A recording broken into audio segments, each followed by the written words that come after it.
Is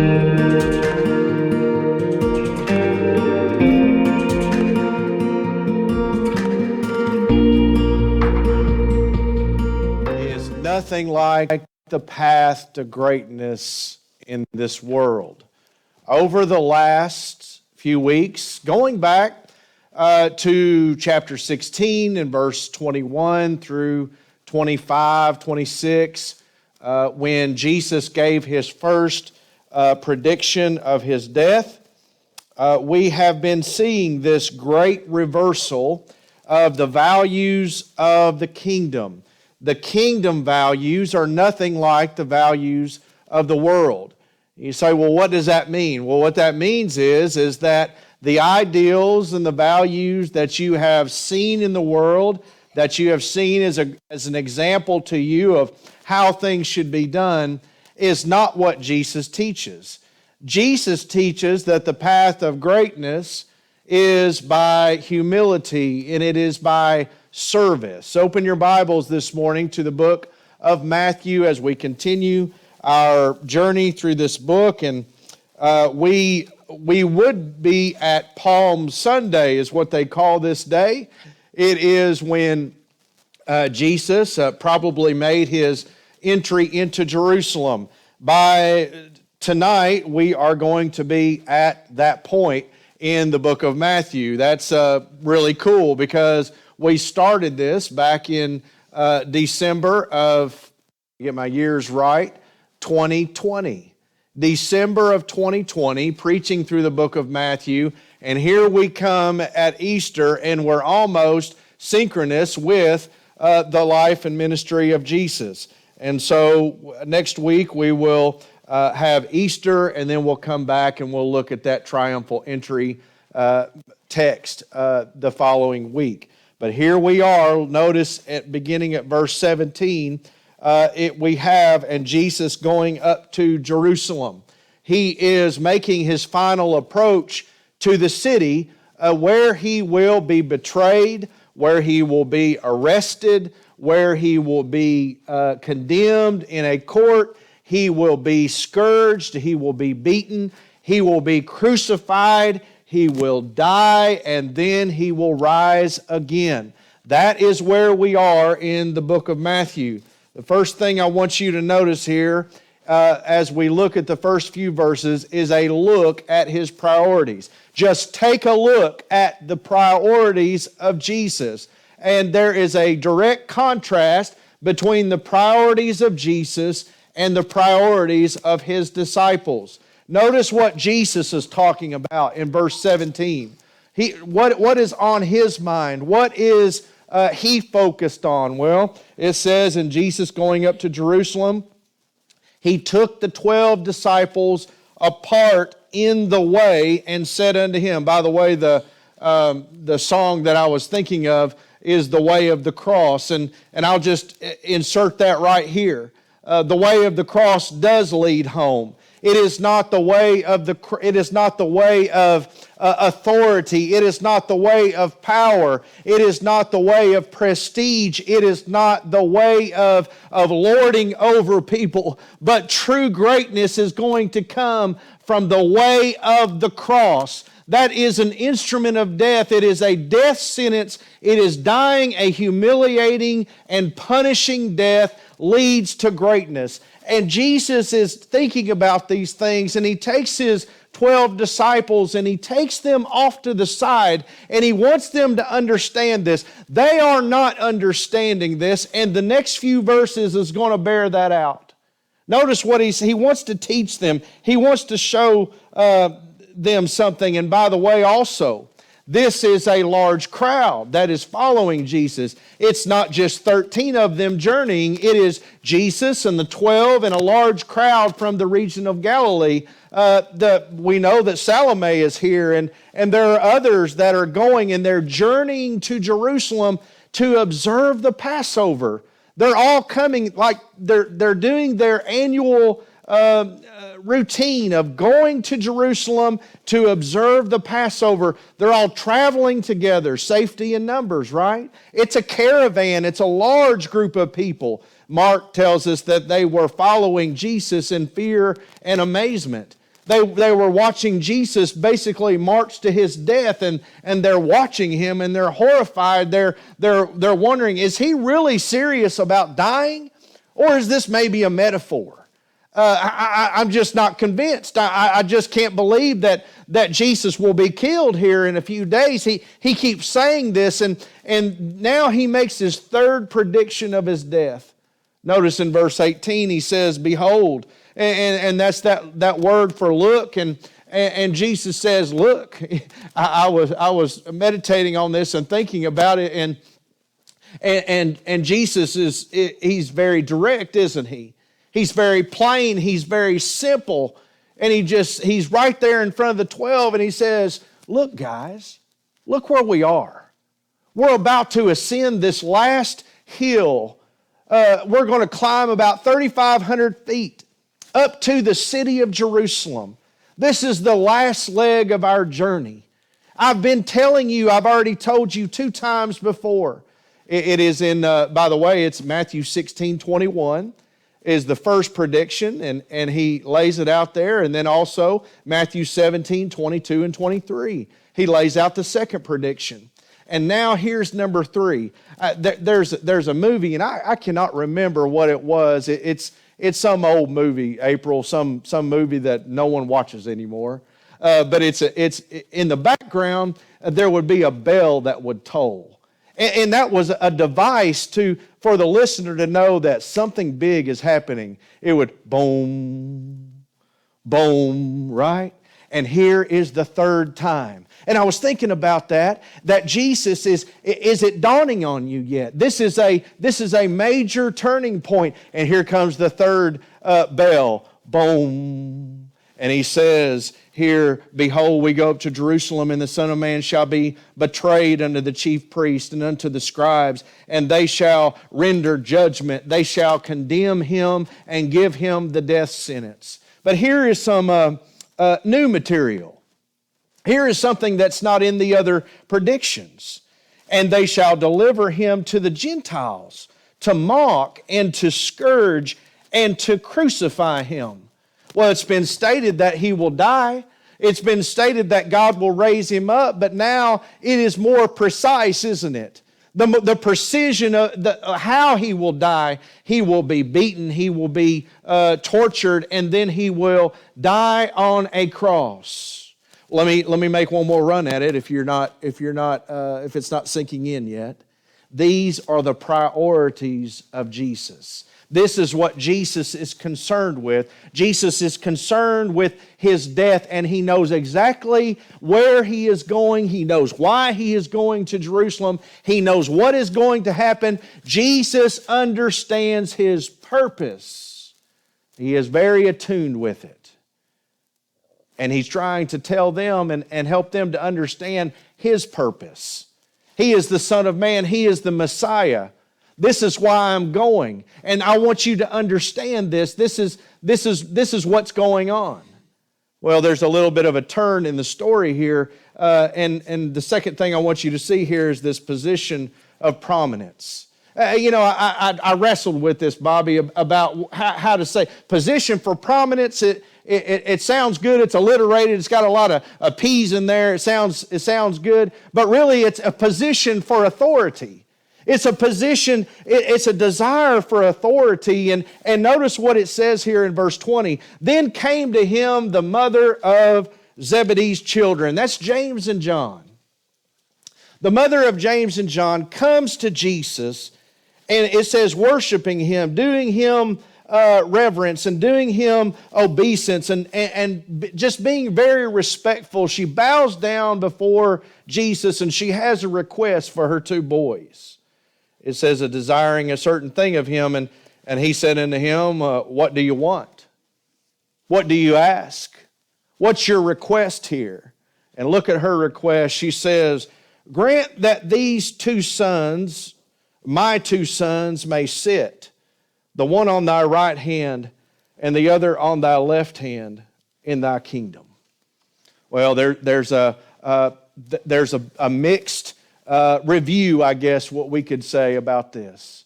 On one hand, she's honoring Jesus and she's being very reverent and respectful. She knows that that Jesus is, there's no doubt she believes that he is the Son of Man and that he's going to rule and reign. That's good. That's good. But there's something that's lacking here. There's something that's inadequate about the request as well. He's going to say in a minute, you don't know what you're asking for one thing. That there is, in this question, a desire for authority. There's a desire for power. There's a desire for status. She wants her two sons, and by the way, that's James and John, and this is Salome, and Salome is the sister of Mary. This is his aunt. James and John are his cousins. And so he knows her well. This is family. Your kin is coming to you, and he's just asking a request. She's asking for her two sons. You know, how could they say no to mom, right? Or how could he say no to mom? She's coming on their behalf, and boy, we sure would like an important place when you come into your kingdom. We want to sit right there, and we want to rule and reign next to you, Jesus. Well, Jesus has said that back in verse 28 of chapter 19, that there will be places for them to sit, and they'll judge the 12 tribes of Israel. There will be a place of honor, and there will be a place of reward. Jesus says here in verse 22, but Jesus answered and said, you do not know what you are asking for. What is Jesus focused on? Jesus is focused on his mission and his purpose to give his life. And they are focused on something else. They are focused on power, and they are focused on prestige, and they are focused on status. They are focused on the elevation aspect of it, and Jesus is focused on the death of it. Though these are polar opposites. Jesus is talking about something else. And she comes along and she's asking for elevation and honor and power and prestige. Well, Jesus plainly says, you don't know what you're asking. And he asks here, are you able to drink of the cup that I shall drink of? And by the way, you can find, I found 6 or 8 different references in the Old Testament to the cup, and it always refers to judgment. It is always something that refers to that it refers to God's wrath. It refers to God's judgment. It refers to something that is it's negative. It is something that is going to be hard to go through. And that's what he's saying here. He said, are you able? Are you up to the challenge of drinking of the cup that I shall drink of? And to be baptized with the baptism that I am baptized with? And they answered, we are able. That's wonderful when Jesus issues a challenge and people will meet that challenge. But once again, they do not know what he is talking about here. He says that you will indeed drink of the cup that I drink, and you will be baptized with the baptism that I am baptized with.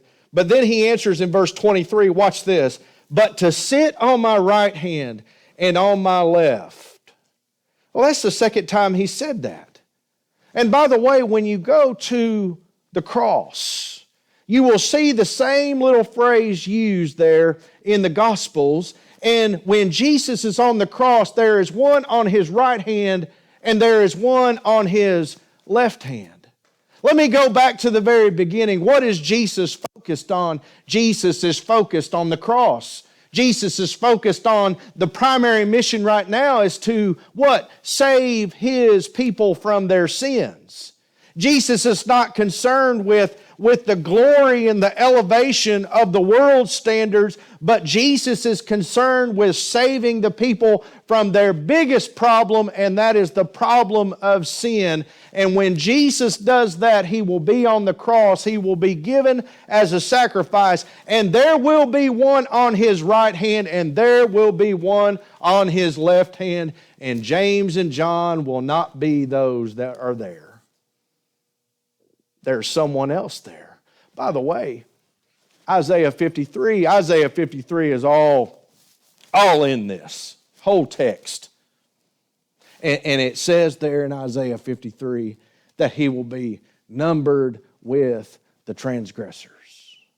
Which means that Jesus, the suffering servant in Isaiah, is Jesus, and he will be considered and thought of as a common criminal. He will be on a cross with two other criminals. He will be numbered with the group. He's just a criminal. He's one who's condemned to die. He is one who is hanging on a tree and is cursed, and God has turned his back on him. Well, notice this here. He said, "It is not mine to give, but it shall be given to them for whom it is prepared of my Father." And so he tells them that they will undergo the cup of suffering. They will suffer like him. And by the way, guys, when you follow Jesus, your priorities need to be the same as Jesus.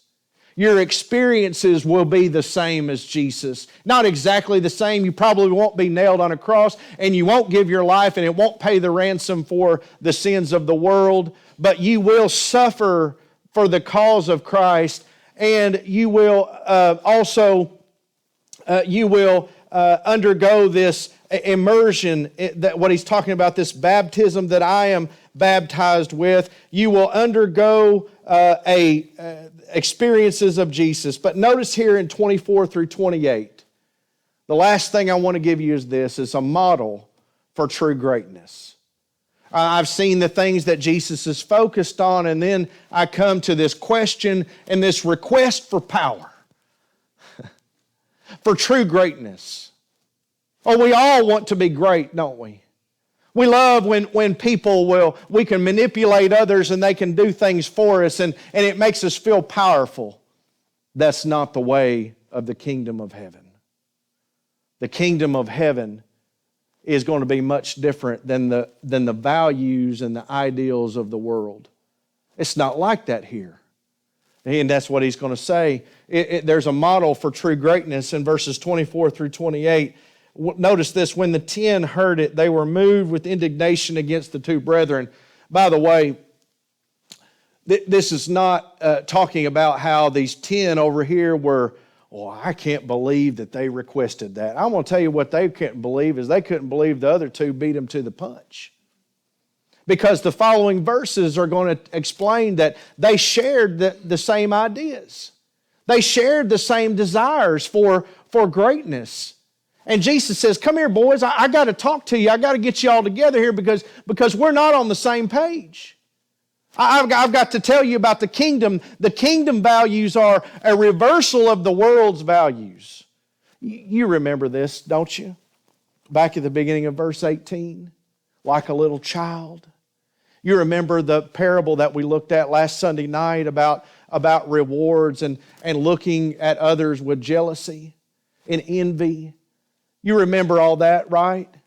Notice what it comes into play once again here. The 10 heard it. By the way, the move with indignation in the Greek is talking about that they were stirred up inside. They were aroused. They weren't. Their faces didn't get red, and they didn't have smoke coming out of their ears. But you know, when someone does something, and you're like, man, I wish I would have done that. And they did that before I could get to it. And you get a little envious, don't you? You get a little jealous of them. It bothers you just a little bit. And these 10, they saw this power move on the part of James and John. They put their mama up to it, and she goes and she asks Jesus for this request. And they're a little stirred up inside. They're a little aroused, is the Greek word there, against the two brethren. But Jesus called them unto him and says, you know, the way that the world is not the way we are. Surely you all are going to be in some type of positions, important positions in the kingdom of heaven. but it's not going to be with the same attitude that the world offers. Notice what he says there. The exact words are, you know that the princes of the Gentiles, and those are outside of Judaism and outside of Israel, that they were the sinners. They were those who didn't know anything about God. The Roman government would be specifically a great contemporary reference there. They exercise dominion over them and power and authority over them. And they that are great exercise authority upon them. This is the key concept behind it. It is a hunger not for just a position, but a hunger and a desire for authority. To be able to tell others what to do and to be served by it. But Jesus says this. Look at verse 26. This is where it all turns, and it turns back to what Jesus was talking about in his focus. But it shall not be so among you. That's not the way it is. That's not the way the kingdom works. The kingdom is not for people to rise up into the ranks and have authority over others and have a desire for power. That's not what the kingdom is. He says, but whosoever will be great among you, let him be your minister. Let him be your servant. It is the same word that's translated deacon. It is the same word that is used in Jesus' day of someone who waits on tables, who serves, who asks you, is everything okay? What can I do for you? Is there anything else I can get you? And you get the answer, I'll be right back. I'll go get that. Let me help you. Let me do this. Let me serve you. That's the word here. It is not the way that the word deacon has been sometimes misused and perverted, but it is the way that Jesus meant it as someone who is serving others and who is denying their self. They're not on a power trip. They're not looking for authority. They want to genuinely help others. And Jesus says that if you want to be great, then serve others hand and foot. Hand and foot. And then he says, and whosoever will be chief among you, let him be your servant. Now here in verse 28 is the supreme model. It is the supreme example of servanthood. It is Jesus himself. Why in the world would we think that we're going to follow Jesus? I guess because we're losing our minds, aren't we? I'm going to follow Jesus who lays down his life and who gives the ultimate gift and makes the ultimate sacrifice, but I'm going to follow him, but then I'm going to ascend to authority and power by lording over people. That doesn't make any sense at all. That's not what Jesus teaches. This is what Jesus teaches. He says, watch me. He says, follow me. Go back a few pages in your Bible, and this is almost haunting, isn't it? Go back to chapter 16 and verses 24 and 25. It starts to really gain new meaning and a deeper meaning. Maybe not new meaning, but deeper meaning. Matthew 16:24. Then Jesus said unto his disciples, if any man will come after me, let him deny himself and take up his cross and follow me. For whosoever will save his life shall lose it, and whosoever will lose his life for my sake shall find it. Now, when I read verse 28 of chapter 20, it starts to make a lot more sense. Because I see bracketed between this, Jesus' concern is the cross. Jesus' concern is his impending death. And then there is a question about greatness, and Jesus says, I'm going to tell you about greatness. It's not like the world's values. It's not going to be you sitting in places of authority. It's going to be because you give. It's going to be because you serve. It's going to be because you're going to look at my life and you're going to learn something from what I'm going to do. Look at what Jesus does in verse 28. Even as, there's your like, there's your parallel. Even as, just like Jesus does, right? Even as the Son of Man came not to be ministered unto. That's not what Jesus was concerned with. Jesus was not concerned with power and authority and prestige and status. It didn't mean that to him. But instead, he said, I've got a mission, and there's people that have needs. There's people that need, and they're in desperate need because they're broken. They're in desperate need because of sin. And Jesus says, I'm the answer to that. I'm the answer to their problem. Who are you following, folk? Who are you following? I'm going to tell you, if you're following the Lord, you're going to do as the Lord, and you're going to give, and you're going to serve like the Lord.